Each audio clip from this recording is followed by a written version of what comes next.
ఇప్పుడు నాకు 7th month pregnancy. నాకు చికెన్ గ్రేవీ కర్రీ తినాలనిపిస్తుంది అని చెప్పగానే మా ఆయన ఎంతో ఇష్టంగా చేసి పెట్టాడు. ఆయన చేసింది ఎంత బాగుంటుందంటే తినే కొద్దీ తినాలనిపిస్తూనే ఉంటుంది. ఇక ప్రాసెస్లోకి వెళ్తే ఫస్ట్ గ్రేవీ కోసం మసాలా ప్రిపేర్ చేసుకున్నాం. మసాలా కోసం ఒక టమాటా, ఒక ఉల్లిగడ్డ కట్ చేసి పెట్టుకున్నాం.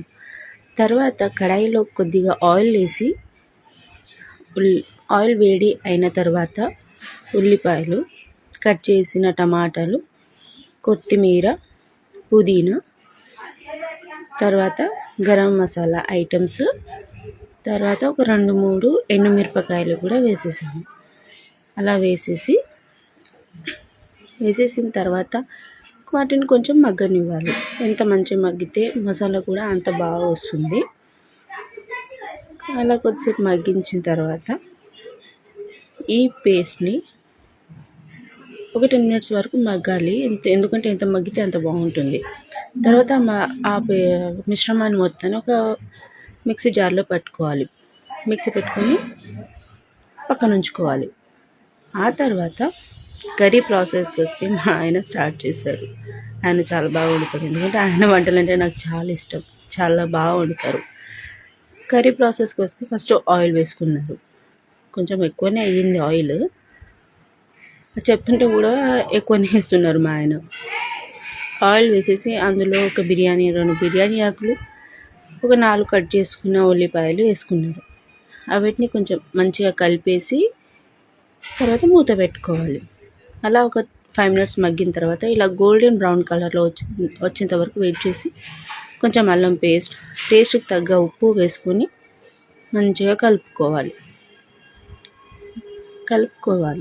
తర్వాత మూత పెట్టేసి ఒక 10 minutes మగ్గనివ్వండి. మగ్గనిచ్చిన తర్వాత చికెన్ వేసుకోవాలి. చికెన్ ముక్కల్ని మంచిగా కలుపుకొని ఒక 20 minutes వరకు ఉడకనివ్వండి. ఎందుకంటే చికెన్ ముక్కలు ఎంత మంచిగా ఉడికితే అంత బాగుంటుంది టేస్ట్. తర్వాత మిక్సీ పట్టి పెట్టుకున్న ఆ పేస్ట్ని ఇందులో వేసుకొని మరొక 10 minutes ఉడకనివ్వండి. తర్వాత ఉప్పు, కారం మీ టేస్ట్కి తగ్గట్టుగా వేసుకోవచ్చు. కారం వేసుకొని బాగా కలుపుకోవాలి. కలుపుకున్న తర్వాత ఇంకో 5 minutes మగ్గనివ్వండి.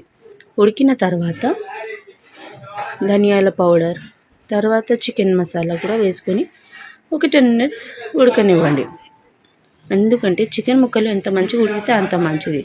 ప్రెగ్నెన్సీలో రా కూడా తినొద్దు. నాన్ వెజ్ అంటే సగం ఉడకకుండా తినొద్దు. అలా ఉడికిన తర్వాత లాస్ట్కి కొత్తిమీర వేసుకొని ఒక 5 minutes అలా ఉంచేసిన తర్వాత స్టవ్ ఆఫ్ చేసుకొని పక్కకి దింపేసేయండి. ఎంత బాగుందో చూస్తుంటేనే నోరు ఊరిపోతుంది కదా. చాలా అంటే చాలా బాగా చేశారండి మా ఆయన. ఆ తర్వాత మూత పెట్టి స్టవ్ ఆఫ్ చేసి పక్కన ఉంచేయాలి. ఈ గ్యాప్లోనే మా జున్ను కూడా వచ్చేసి మా ఆయనకి హెల్ప్ చేస్తా అంటున్నాడు. అయితే వాళ్ళ డాడీ అంటున్నాడు, వద్దు నేను చేసేసాను అని. తర్వాత ఇలా వేడి అన్నంలో ఈ చికెన్ గ్రేవీ కర్రీని వేసుకొని తింటే ఉంటుంది. ఆహా, అమోఘం అంతే.